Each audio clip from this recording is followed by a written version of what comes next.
Esse é o Itapuã em Debate da noite de hoje, na edição de hoje, conversando com o supervisor de futebol profissional do Curitiba, Pato Branquense, Maurício Cardoso. Fez muito sucesso dentro da equipe Coxa Branca, principalmente no ano passado. Agora, como deve ter sido difícil, hein, Maurício? 2 anos, o ano passado, para retornar à divisão, né, de elite do futebol brasileiro. Torcida, jogos, a pressão nos bastidores, como foram? Aliás, o Robel, só complementando, o Maurício é conhecido como um apagador de incêndios do Curitiba. Apagador de incêndios do Curitiba. E o René Simões ali. Foi terrível, essa briga deles foi terrível. Você administrar uma briga por vaidade de 2 homens, vou te dizer uma coisa, você tem que ter paciência e jogo de cintura. Mas eu consegui administrar até o fim. Agora, o que aconteceu no Curitiba foi o seguinte: o Curitiba já há 2, 3 anos, o ex-presidente Giovanni Gionetti, ele foi um excelente presidente administrativamente. O Curitiba era 6 anos da gestão dele, nunca atrasou o salário, só que ele era muito bocudo. O torcedor xingava, ele xingava também. Ali é para a luta. O torcedor jogava um copo de cerveja ou outras coisas, ele devolvia. Era um Marinho Buchineque, então. Um maluco. E o que aconteceu? Foi se criando uma repulsa da torcida contra ele muito grande. E ele em 6 anos, e o Ricardo Guerra é testemunha do ódio que eu tinha de Janete. Tanto que o dia que me convidaram, eu falei, pô, o que eu vou fazer com esse louco? Eu não gosto desse cara, eu tenho ódio dele. Não, você tem que vir pelo Curitiba. Pelo Curitiba. E realmente, olha, os primeiros 6 meses, ele entrava numa porta, eu saía pela outra, ele não ia para o vestiário, ou ele entrava para um lado, eu saía, a gente não se bicava muito, não. E depois passou a haver respeito um pelo outro, e no fim, hoje nós temos uma amizade. 2 personalidades fortes dentro. Fortes, eu acho que é da idade, você acaba ficando chato, ranzinho, você sabe, e eu estava assim. E o nível de estresse do Curitiba ter essa briga com a torcida, então automaticamente se criou um clima muito forte contra a diretoria. E isso atingia todo mundo, atingia a comissão técnica, atingia os jogadores, porque você não podia, no Curitiba você não podia errar nada. Você tinha que estar, tudo que você fizesse tinha que dar certo. Aí nós começamos uma temporada, o dia que eu assumi, o Curitiba apresentou 15 jogadores contratados, dia 2 de janeiro. O dia 15 de fevereiro, quer dizer, 45 dias depois, eu tinha mandado 12 embora. O dia 2 de janeiro, assumi um treinador. O dia 14 de janeiro, quer dizer, 12 dias depois, o treinador foi mandado embora. Por mim, lá em Maringá, nós empatamos um jogo. Gilberto Pereira, com o engenheiro Beltrão, foi mandado embora.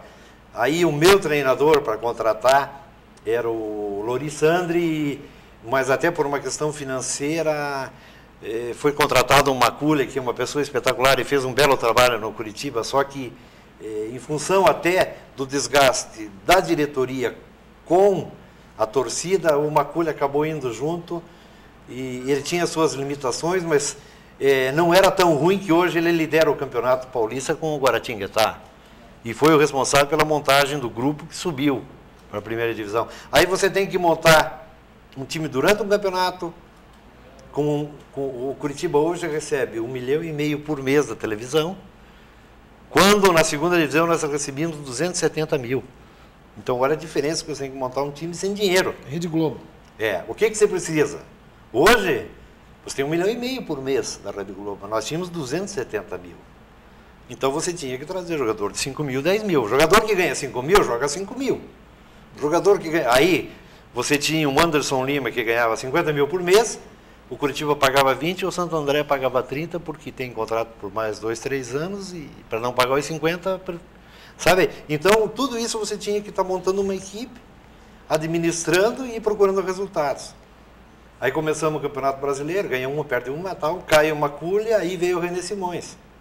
E passamos até, o Edson é testemunha disso, o Edson acompanhou quase dos 19 jogos que nós tivemos em Curitiba, acho que pelo menos 15 estava lá. Foi a maioria. Mesmo porque os jogos eram ou na sexta-noite ou no sábado mesmo. Ele, como médico, ele conseguia ser daqui e estava lá. Ele, o Fernando Guerra estava lá, o Negro e o Paraguai Camusato. Tinha muito patobranquense, eles me procuravam depois do jogo no vestiário. Então, tudo isso foi você tendo, sem dinheiro, fazer um time, administrar a briga foi maçante. O meu diabetes Maurício, foi uma loucura esse ano. Você é da ala do Jonetes, que perdeu a eleição por um voto. Do Viale. Correto. Do Viale. Viale, mas candidato Ele foi candidato da situação. Jonetes, Certo. e perdeu por um voto o Cirino e o presidente. Aham. E você, evidentemente, com a vitória do Viale, estaria no Curitiba. Eu seria o coordenador geral de todas as Exatamente. categorias. Não faltou um trabalho maior de base do próprio Jonetes, que perdeu a eleição por um voto? Eu vou incluir, inclusive, você. Um trabalho de bastidor um pouco maior para ganhar essa eleição? Não. O que aconteceu? Aconteceu o seguinte, tinham 3 candidatos. O Viale, o Cirino e o Domingos Moro, que era o grande favorito. Aí, problemas entre eles lá, circulou 2 dias antes da eleição um CD com a gravação, falando da vida pessoal do Domingos Moro, e esse CD foi mandado para todos os associados, e isso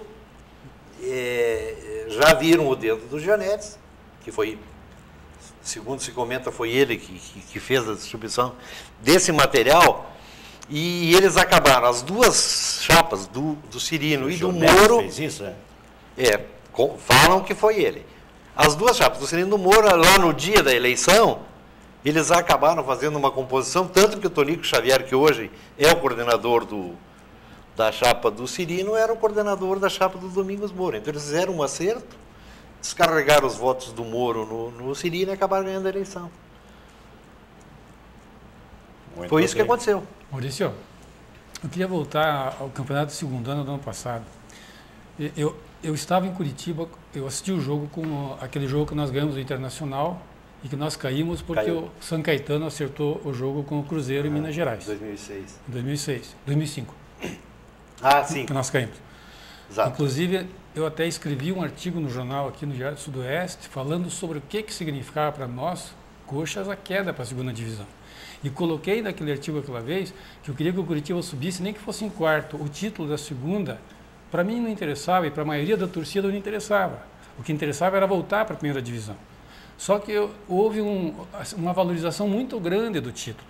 Aquele jogo com Marília, eu estava lá em Curitiba, a torcida estava, com aquele espírito para ser campeão, e acho que o cara que mais influiu isso foi o René Simões.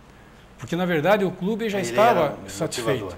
E aquilo que aconteceu depois do jogo com Marília, aquela confusão com a polícia, eu presenciei, eu vi o que aconteceu, não foi a torcida, não foi a torcida.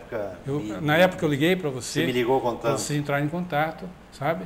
Houve até alguns comentários em Curitiba que haveria insuflação de outros locais. E aquilo que aconteceu, do Curitiba perder para o Marília e de vir toda aquela angústia e ganhar o título daquela maneira como ganhou, você não acha que isso até desgastou a gente? E você acha que é tão importante ser campeão da segunda? Eu acho que da segunda, aquela estrelinha de prata na camisa, eu acho que nem precisa, sabe? Eu acho que ser campeão, olha, até ir para o ímpar é legal. Não, tudo bem. E eu acho que a torcida do Curitiba gostou daquele título, porque a recepção que nós tivemos, o dia que nós voltamos de Recife, campeões, tinham mais de 200 mil pessoas no trajeto aeroporto-estádio. Nós levamos 5 horas num caminhão de bombeiro. Olha, eu vou dizer uma coisa para vocês, não há dinheiro que pague a satisfação de você ver aquele povo, mulheres, crianças, idosos, tudo com camisa, com bandeira, fechava a Avenida das Torres, parou o aeroporto de Curitiba, foi uma loucura. Só eu estava lá em cima, 5 horas com o René Simões do meu lado, sabe, foi uma loucura a demonstração de carinho para o torcedor curitibano.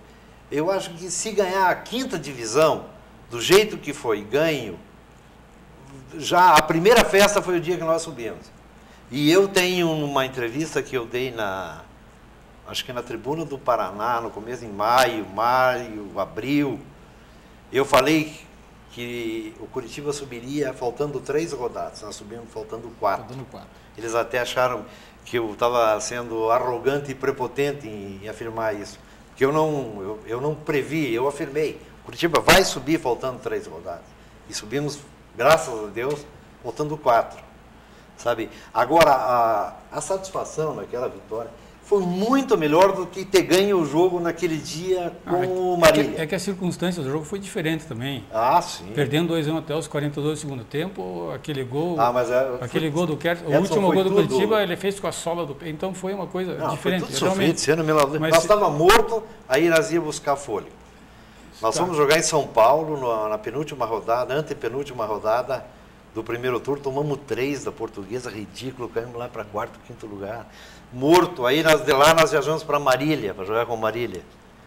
Marília era o melhor time, e eu entendia que era foi um dos grandes times. Estava em Marília. Você...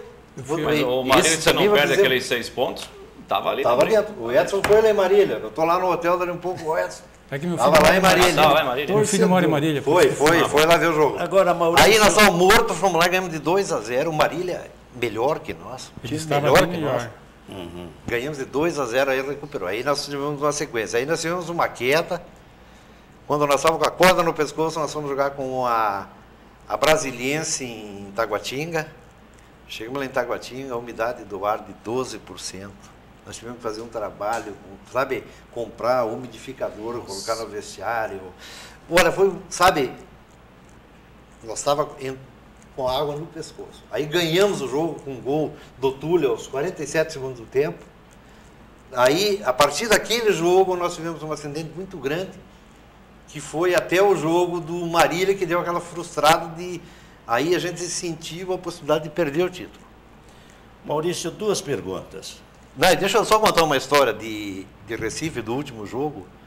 Quando começou, terminou o primeiro tempo 1-0, nós estávamos ganhando o gol do Henrique de cabeça.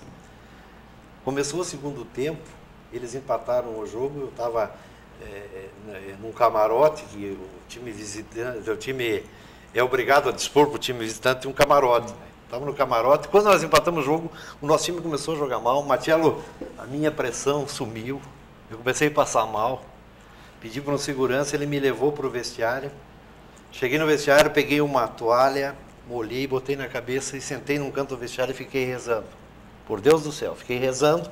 Com aquele troço na minha cabeça, parecia que eu ia ter, sei lá, um derrame, um infarto, alguma coisa. Ali um pouco o roupeiro, o Edmundo falou para mim assim, expulsaram o Túlio. Digo, meu Deus, uma menos ainda. E ele com um radinho no canto lá fora. Ó, gol de Santa Cruz. 2-1. Eu falei, eu estou me imaginando eu chegando no caminhão de bombeiro, mas no caixão. Não. Aí, barulho na porta, desce o presidente Joneades e o André Ribeiro, o vice-presidente, também não aguentaram lá em cima e desceram para o vestiário. E eu ali naquele troço, eu já tinha rezado tudo que eu não sabia, já estava... Eu sou católico, eu já estava em outras seitas, outras religiões, estava pedindo ajuda para tudo que é santo.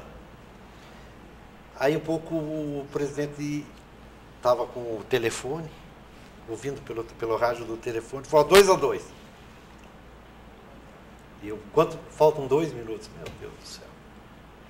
E eu, um pouco eles começam a gritar, os dois e pulam em cima de mim, me derrubam da cadeira, quase me mataram. Terceiro gol, eu não acreditava. Por Deus do céu, eu não acreditava mais. Eu não acreditava mais. Eu só dizia, pô, meu Deus, depois de tudo que a gente passou, a gente merece ser campeão. Foi muito sofrido. Você me falou ontem que fez uma promessa. Se o Curitiba tivesse perdido o jogo, o título lá no Recife, você ia surrar o Viale e o René Simões. Eu ia surrar o Viale. Ia bater o brinco. Eu ia surrar os dois, porque eles criaram. Não, sério, Marcelo. Eu jurei os dois de morte. Eu ia bater nos dois no vestiário. E transtornado do jeito que eu estava, eu ia fazer Maurício, manhaca. 2 perguntas. Isso aconteceu com o Pato Branco, com o Grêmio Porto Alegrense, com o Curitiba. O porquê que os torcedores se apegam... Não conta a história de Cambará, hein? Se você contar a história, nós vamos presos os dois. Fique quieto. Por que um time na segunda divisão, eu repito, aconteceu com o Pato, que esteve 3 vezes, subiu, o Grêmio, o Curitiba... Aliás, o meu primeiro título no futebol mais. Foi campeão da segunda. Curitiba teve uma média de 32 mil pessoas por partida. Botafogo, Atlético Mineiro, Isso não acontece no campeonato brasileiro. Vocês vão ver brasileiro. Agora o Corinthians, minha gente. Então, Maurício, vocês vão ver o Corinthians. Esta expectativa. Segunda pergunta. Eu vejo você falar com entusiasmo extraordinário do Curitiba. Como é que é o Maurício viver sem o Curitiba hoje? Não, eu administro bem. Vamos pela ordem, a primeira e a segunda. Não, eu administro bem. Esse é o Curitiba, eu gosto do Curitiba. Eu tenho saudade, sabe que eu me desiludi com o futebol. Eu me afastei do futebol naquele episódio da compra do goleiro do Irati, são lembrados em 98. Sim. Porque os caras armaram e acabaram pegando o Viale. E eu me desiludi com o futebol. Sabe, eu me afastei, eu voltei agora. Eu gosto de futebol, mas eu me desiludi, eu voltei. Eu tenho saudades, hoje eu falo, dos jogadores que estão lá, que trabalharam comigo, dos médicos, fisicultores, o pessoal que trabalha lá dentro. Isso eu tenho saudade. Agora, do ambiente, do clima, principalmente da cartolagem, olha, não me faz falta nenhuma, de jeito nenhum.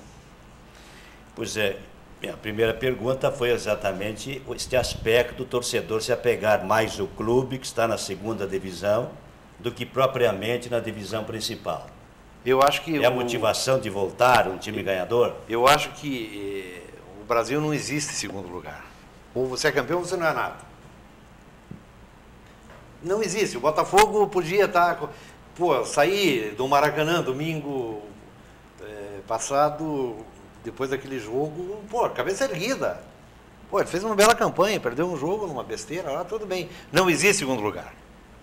Então, eu acho que esse orgulho ferido de você ficar na segunda divisão, eu acho que isso machuca. Ele faz com que o torcedor, ele passe até a viver mais o seu time.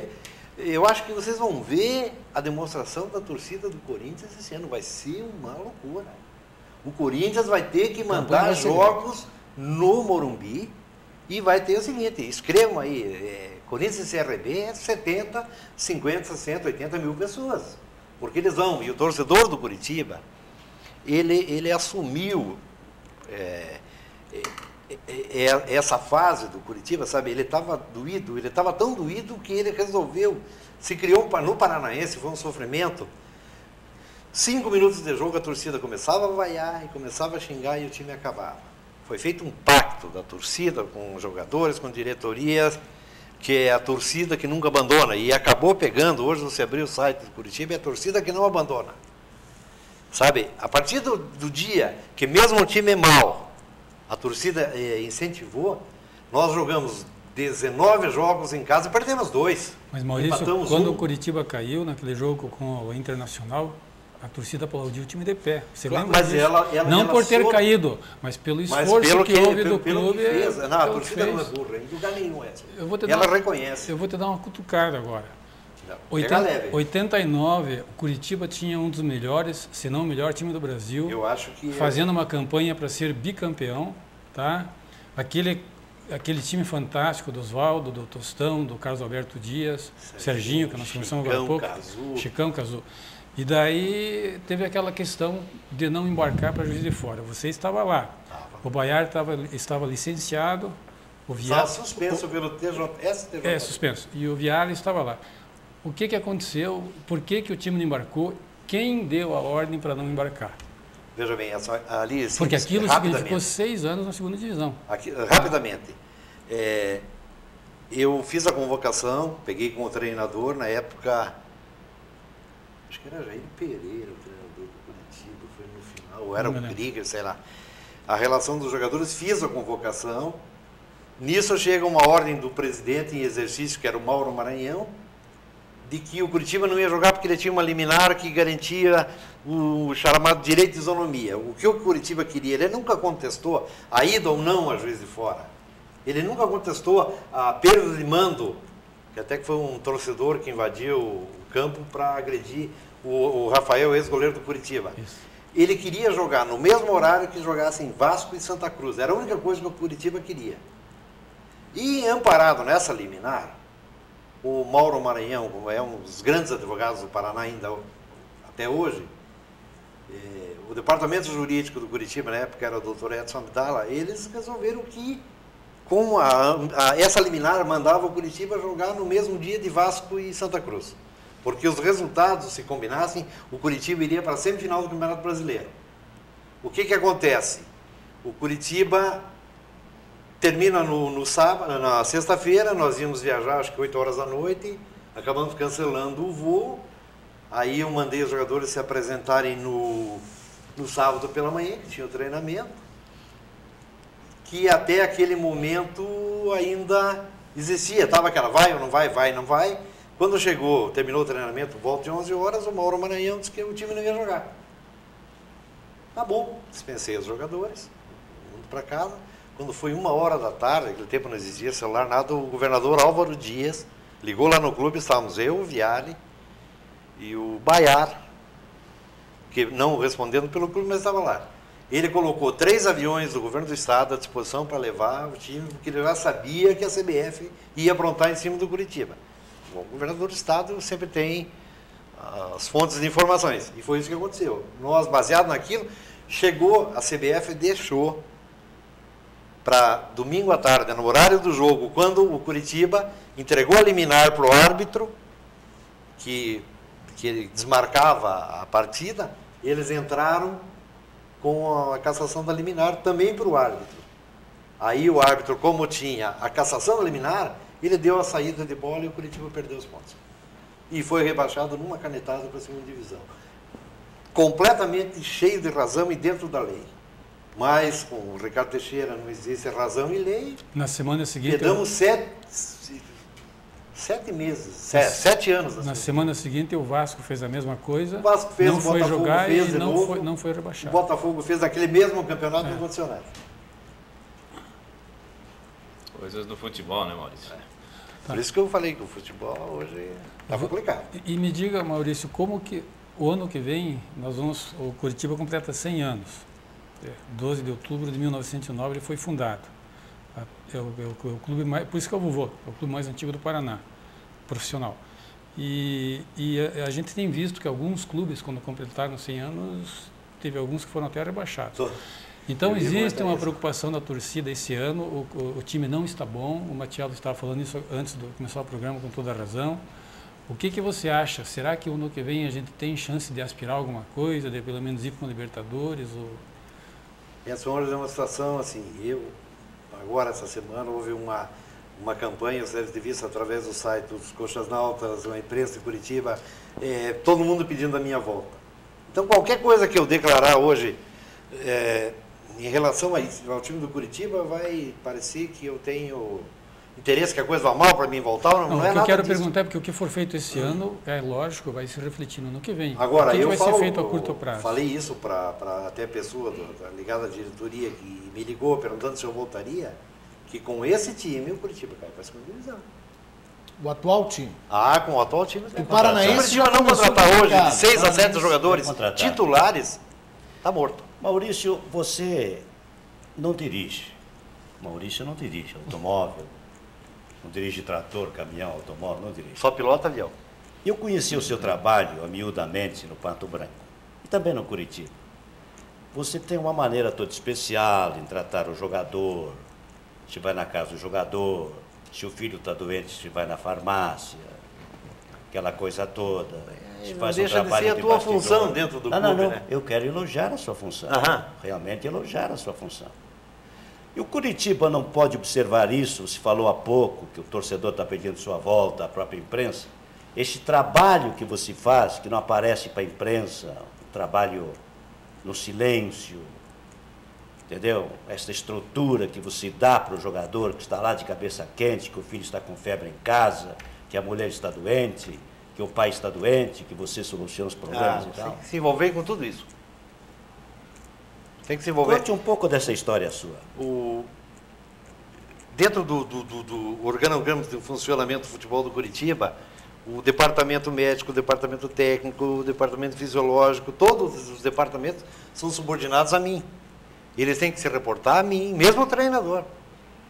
Antes de passar o problema para o coordenador, que era o Viale, para o presidente, para a diretoria, tinha que passar por mim. Então, você com o tempo a idade te dá uma experiência de você triar essas coisas todas, né? Então você administra, a cada 2 minutos você administra uma crise. Porque você veja bem, a estrutura do Curitiba. O Curitiba nós tínhamos na Série B 33 jogadores profissionais e 29 pessoas ligadas diretamente ao futebol profissional.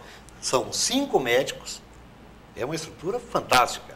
São 5 fisioterapeutas, psicólogo, nutricionista, tudo, ó, se imagina. É roupeiro, é massagista, é motorista, são 29 pessoas que fazem parte da comissão técnica. Então, tudo isso você tem que triar. Aí é um funcionário que falta porque tem problema. E outra coisa que no futebol é um câncer, é a fofoca. Vou contar uma coisa para você. Por isso que o Curitiba não classificou. A fofoca é de matar. E principalmente, 2006. foi a única coisa que eu trabalhei só um minutinho, mas com o Júlio César Leal.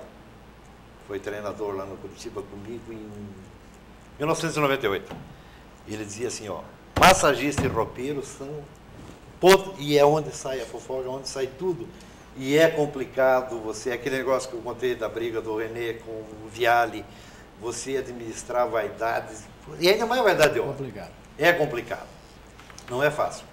Tudo bem, são os bastidores de uma segunda divisão, presenciadas, relatadas por quem presenciou ativamente os 2 anos, os 2 últimos anos da segunda divisão do Curitiba Futebol Clube, supervisor de futebol profissional do Curitiba, Maurício Cardoso, Pato Branquense, beltronense, mas considerado... Não, eu sou Pato Branquense. Pato Branquense, né, Maurício? Eu vim morar, eu nasci em Francisco Beltrão, morei 28 dias.